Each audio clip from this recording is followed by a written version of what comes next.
Hello friends, welcome to HCP classes. और आज मैं आपके लिए इम्पोर्टेंट करंट अफेयर लेके आया हूं जो रिपब्लिक डे से हैं।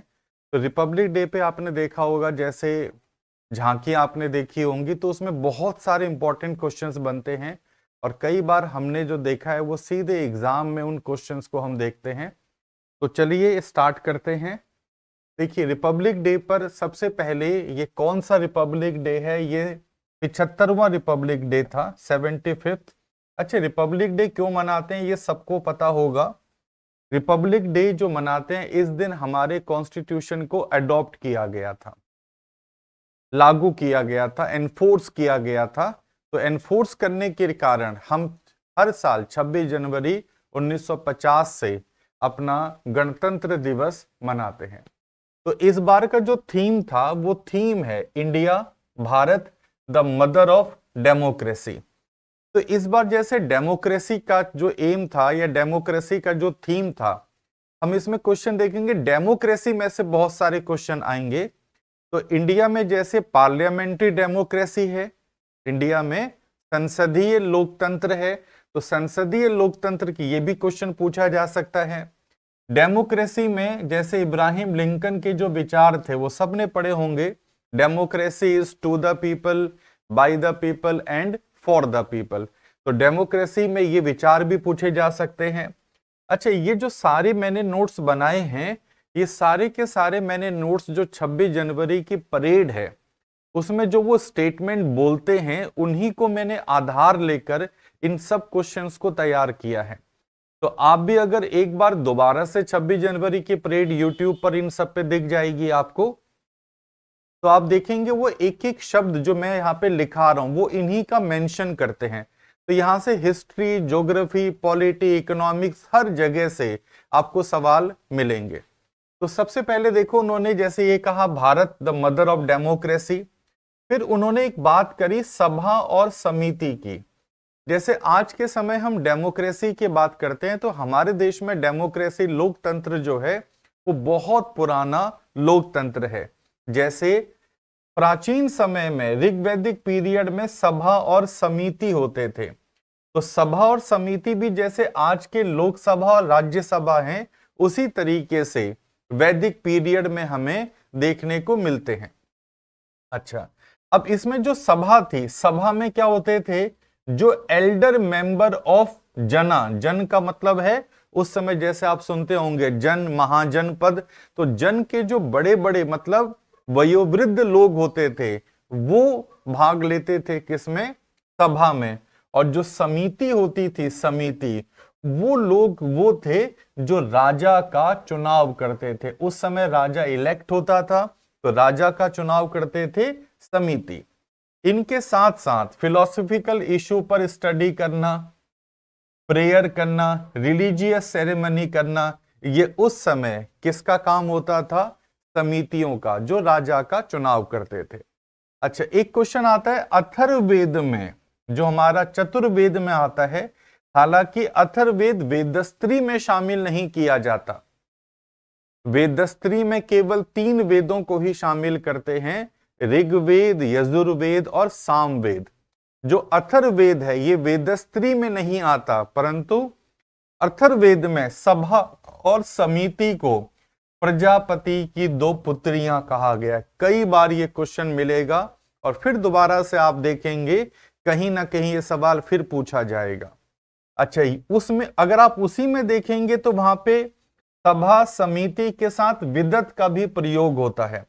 तो प्राचीन समय में ऋग्वेद में हमें सभा के बारे में 8 बार, समिति के बारे में 9 बार, विदत के बारे में 122 बार और गण के बारे में 46 बार उल्लेख मिलता है। अब आप कहेंगे सर सभा और समिति को समझ में आ गया, ये गण और विदत क्या होते थे?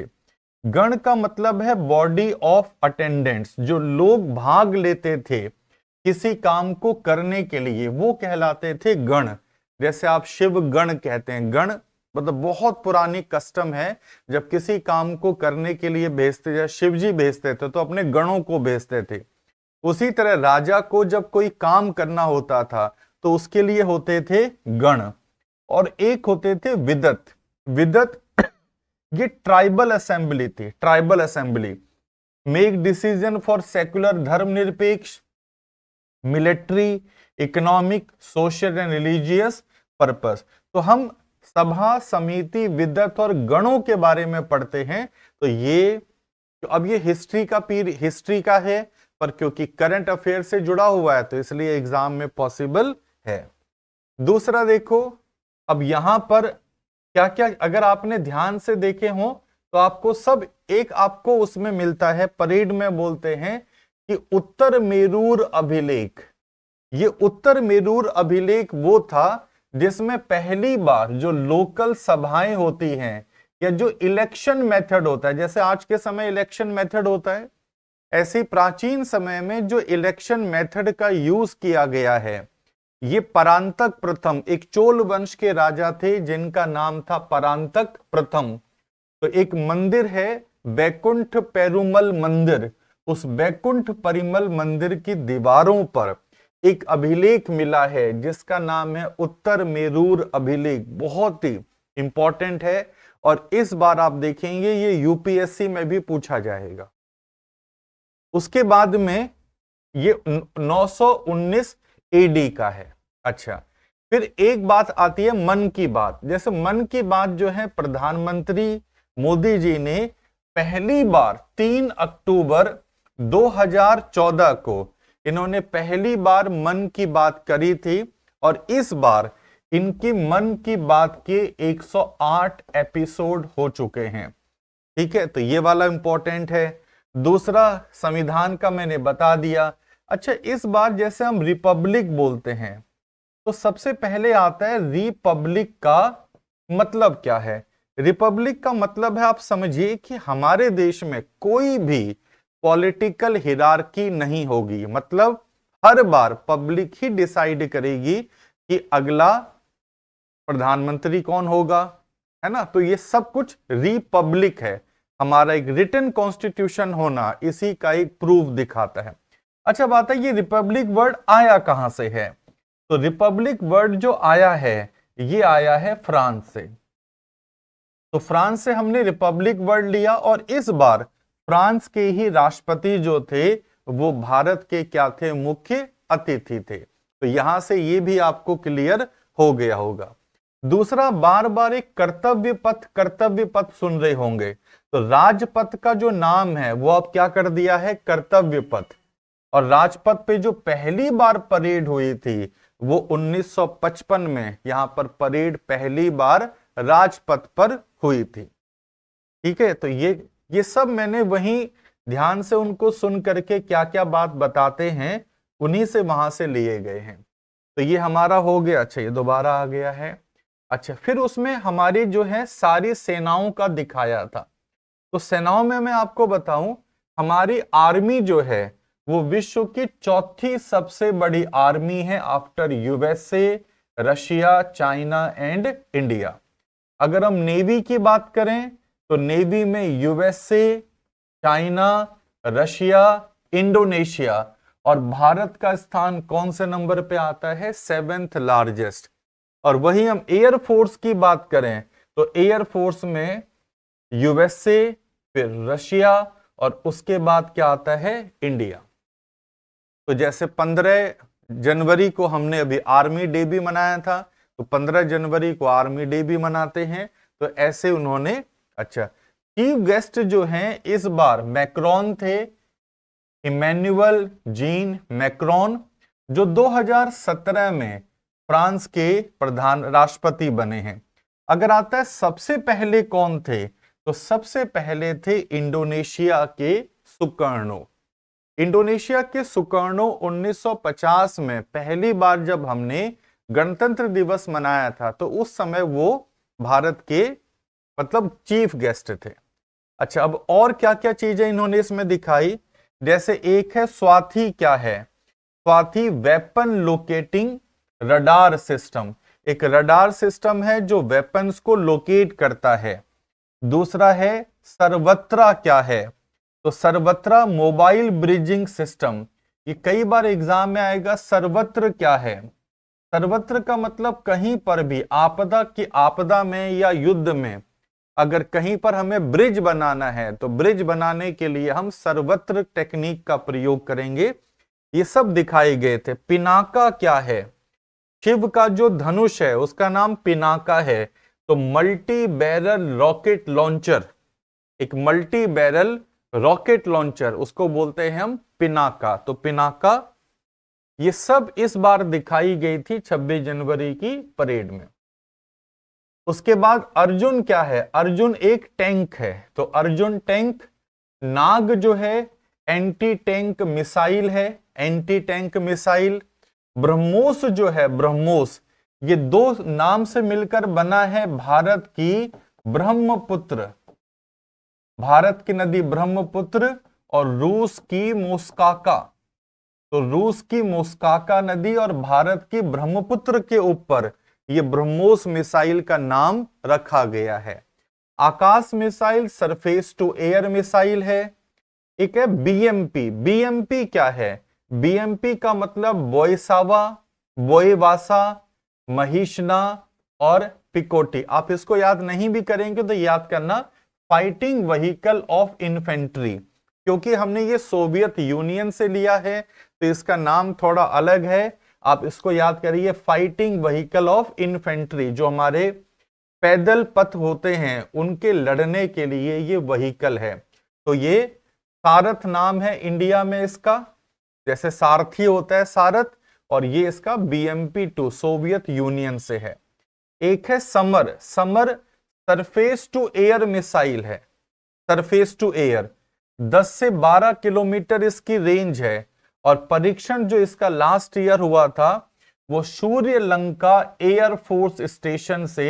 ये क्वेश्चन भी मैंने एक एग्जाम में देखा। सूर्य लंका एयरफोर्स स्टेशन कहां पर है? तो आपको याद रखना है कहां? आंध्र प्रदेश। प्रलय क्या है? प्रलय भारत की SRBM short range ballistic missile. Surface to surface है, सतह से सतह पर मार करती है। 350 से 500 किलोमीटर की इसकी रेंज है। और इस मिसाइल को भारत में क्या, किस नाम से पुकारते हैं?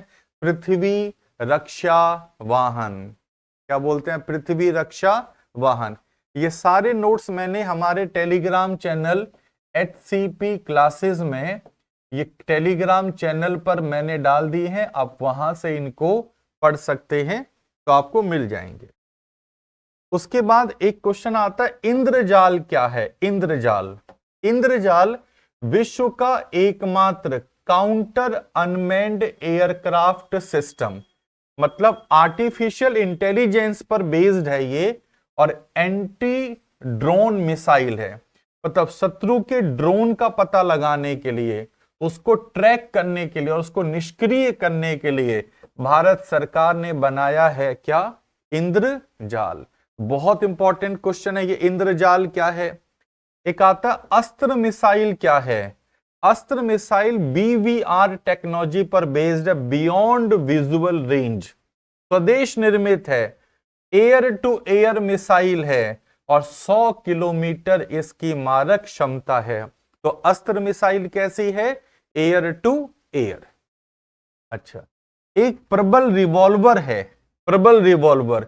ये कानपुर में एक प्रबल रिवॉल्वर बनाया है advance weapon and equipment India limited. जो एडवांस वेपन है ये कहां बनते हैं? कानपुर में। और ये भारत का पहला लॉन्ग रेंज रिवॉल्वर है। 0.32 बोर का इसमें सिस्टम है और 50 मीटर तक ये सटीक निशाना लगाता है। 675 ग्राम।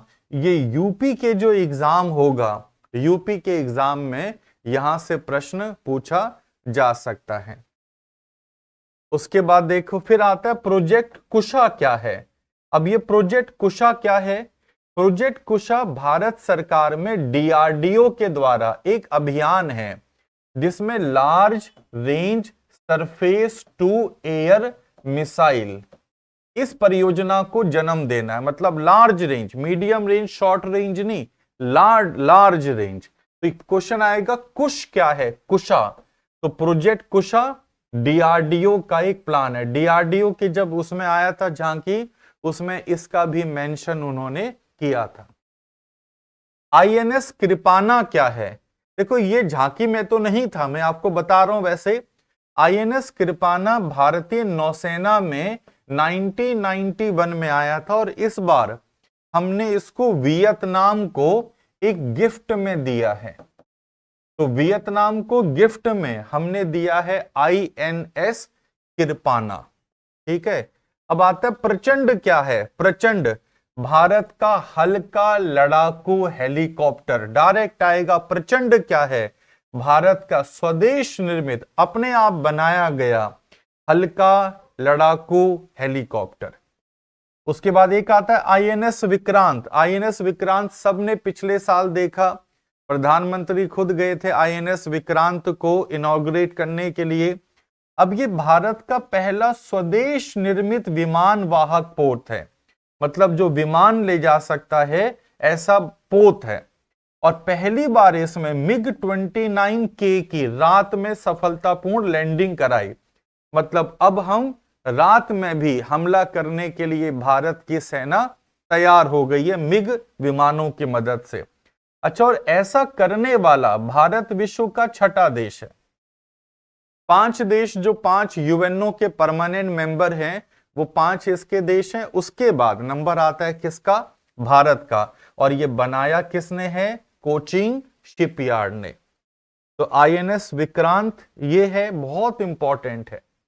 उसके बाद जब हम झांकियों में देखते हैं तो झांकियों में सबसे पहले हमने देखा जैसे झारखंड ने अपनी झांकी में एक सिल्क का दिखाया था। सिल्क, एक सिल्क को बोलते हैं टसर सिल्क। टसर। इंडिया विश्व में एक ऐसा देश है जिसमें हर तरह का सिल्क पाया जाता है। तो यहां पर एक जो, और इंडिया सेकेंड लार्जेस्ट प्रोड्यूसर है टसर सिल्क का। अब ये ट्राइबल सिल्क होता है, ट्राइबल लोग इसको करते हैं।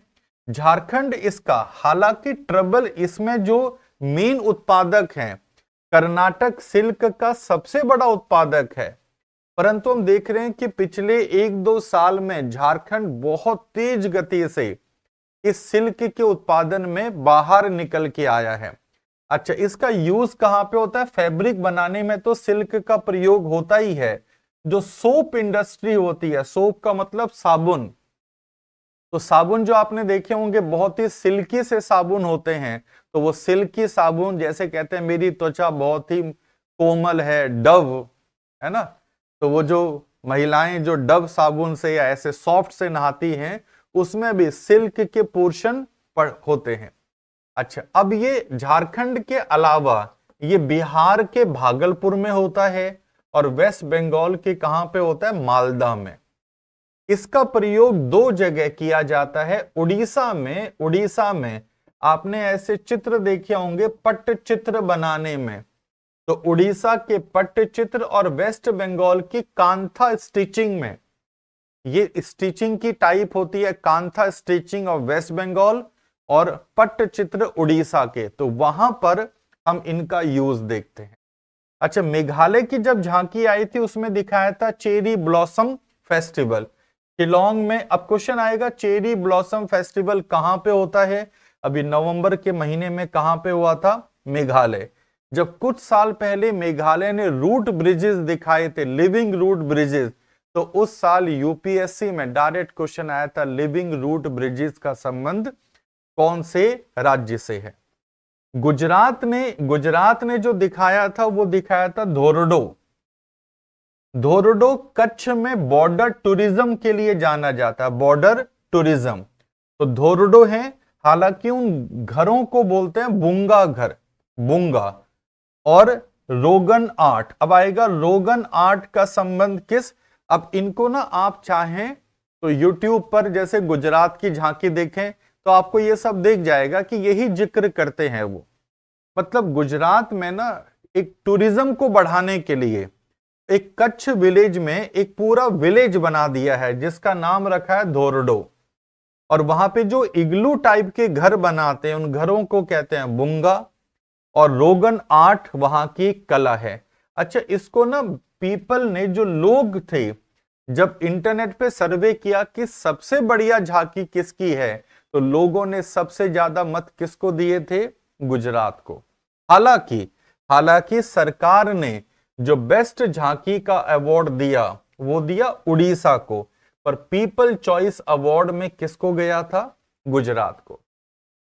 अच्छा, तमिलनाडु का भी बहुत फेमस है। तमिलनाडु में एक कुडा वोलाई सिस्टम दिखाया था। कुडा वोलाई सिस्टम जो है दक्षिण भारत में डेमोक्रेसी को एक तरीका था। जैसे आज के समय आप मतपत्र जानते हैं, मतपत्रों का तो प्रयोग जो है हम जानते हैं कि कागज का प्रयोग चीन में हुआ था, तो मतपत्रों का भी सबसे पहला प्रयोग चीन में हुआ था। तो हमारे यहाँ क्या करते थे, मतपत्रों की जगह जो लीव्स होती थी, पत्तियां, उन पत्तियों पर नाम लिखते थे और उसको एक मिट्टी के घड़े में डाल देते थे, और उसी सिस्टम को, उस मिट्टी के घड़े को जो मतदान करने का घड़ा था उसको कुडा वोलाई, और ये डेमोक्रेसी को दिखाता है चोल काल में। इसका मतलब चोल काल में हमारे देश में डेमोक्रेसी की रियल शुरुआत हुई है ना। तो यहां से उत्तर मेरूर अभिलेख भी इसी पीरियड का है। महाराष्ट्र की झांकी में हमने देखा शिवाजी महोत्सव। शिवाजी के राजा बने हुए सन 1674 में शिवाजी रायगढ़ में उनका राज अभिषेक हुआ था, है ना, तो उसको दिखाया गया था। तो अभी मैं शिवाजी का आपको पूरा एक डिटेल वीडियो दूंगा क्योंकि एग्जाम में वो आएगा। अभी सिंपल सा शिवाजी महोत्सव किसने शुरू किया? तिलक ने। जैसे आप गणपति महोत्सव देखते हैं, 1893 में गणपति महोत्सव और 1895 में शिवाजी महोत्सव, दो महोत्सव तिलक जी ने शुरू किए थे। इनको हिंदू धर्मोद्धारक कहते हैं, हिंदू धर्म का उद्धार करने वाला। शिवाजी भोंसले इनका नाम था, कास्ट भोंसले थी, पिता शाहजी भोंसले, माता जीजाबाई। 8 विवाह इनके हुए थे। गुरिल्ला युद्ध की नई शैली, शिव सूत्र का, देखो गुरिल्ला युद्ध की प्रणाली पहले से ही चल रही थी, परंतु उस गुरिल्ला युद्ध प्रणाली को अपनी पराकाष्ठा पर ले जाने वाले कौन थे? शिवाजी। तो रायगढ़ में इनका राज्याभिषेक हुआ था। इसकी मैं पूरी हिस्ट्री अलग से बताऊंगा। मणिपुर में उन्होंने लोकटक झील दिखाई। लोकटक झील आप जानते होंगे, लोकटक झील में एक नेशनल पार्क है जिसको बोलते हैं कैबुल लामझाओ नेशनल पार्क, है ना। सिंघाई के लिए फेमस है। हमने जो स्टेट की वीडियो बनाई है उसमें इसको बहुत अच्छी तरह समझा रखा है। अब यहां पर लोटस स्टेम, क्योंकि यहां पे लोटस होता है, तो लोटस के स्टेम से रेशे निकाल करके उसका भी सिल्क बनाने में प्रयोग किया जाता है। और एक महिला है विजया शांति। विजया शांति वो महिला थी जिसने पहला लोटस सिल्क बनाना शुरू किया था। इस बार की परेड में और इस बार के गणतंत्र दिवस में विमेन एम्पावरमेंट के ऊपर फोकस किया था। तो हम देखेंगे इस साल औरतों के ऊपर बहुत सारे प्रश्न पूछे जाएंगे, तो वो भी मैं आपको बना के दे दूंगा। विमेन मार्केट में देखो, मणिपुर में एक मार्केट है जिसको बोलते हैं इमा कैथल। इमा कैथल एक ऐसी मार्केट है जो पूरी तरीके से महिलाओं के द्वारा चलाई जाती है, तो उसका भी विमेन एम्पावरमेंट में जिक्र किया गया था। एमपी के उसमें उन्होंने अवनी चतुर्वेदी को दिखाया जो भारत की पहली महिला फाइटर पायलट थी, और वहां पे चंदेरी प्रिंट की जो साड़ियां होती हैं, महेश्वरी प्रिंट की साड़ियां और बाग प्रिंट। अब क्वेश्चन आएगा चंदेरी महेश्वरी बाग क्या है, तो समझ जाइए ये एक तरह का प्रिंट होता है। प्रिंट जैसे लखनऊ की हम चिकनकारी पढ़ते हैं, लखनऊ की चिकनकारी, ऐसे यहां पर क्या है? चंदेरी। महिलाएं जानती होंगी चंदेरी साड़ियां ऐसे। हरियाणा में दिखाया मेरा परिवार मेरी पहचान, ये हरियाणा का था। अच्छा, ये सब तो यहां पर हैं, ये हमारे, बस यहां पे एक और लिखते हैं, एक 16 ये तो हो गया सारा हमारा 26 जनवरी की परेड में से। बस एक एक्स्ट्रा इंफॉर्मेशन आपको दिखाते हैं, फिर और वीडियो आपको बनाएंगे। अभी लाइव आज मैं आ नहीं पा रहा क्योंकि कुछ टेक्निकल इशू हो रहा है, तो लाइव क्लास जब मैं लूंगा तो बहुत बड़ी लंबी एक क्लास लूंगा। अभी बस इतना समझ लो, एक 16वां प्लानिंग कमीशन बन चुका है। प्लानिंग कमीशन जानते हैं, भारत में जो पंचवर्षीय योजना बनाते हैं वो प्लानिंग कमीशन है, और अरविंद पनगड़िया उस प्लानिंग कमीशन के क्या हैं, हेड हैं। आर्टिकल 280 में क्या होता है, प्लानिंग कमीशन। तो ये हमारी 26 जनवरी स्पेशल क्वेश्चंस थे। आप देखेंगे कि बहुत जल्दी यही सारे क्वेश्चंस आपको एग्जाम में मिलेंगे। तो बहुत जल्दी अगली वीडियो में अब हर महीने की करंट अफेयर्स में लेकर आऊंगा। तो कल भी करंट अफेयर लेके आएंगे हम 1 तारीख, 2 तारीख और 3 तारीख का फरवरी का, और इसी तरीके से जनवरी का भी मैं पूरा एक साथ ही एक वीडियो लेकर नोट्स बना करके हमारे टेलीग्राम चैनल पे डाल दूंगा, फिर उनको एक बार समझा दूंगा। तो बहुत जल्दी, क्योंकि देखो टाइम वेस्ट करना नहीं है, लोग बात करने में खूब टाइम वेस्ट कर देते हैं, सीधे पढ़ाई की बात करो। अच्छा लगे तो लाइक कर देना, शेयर कर दो, और सब्सक्राइब नहीं किया है सब्सक्राइब भी कर दो।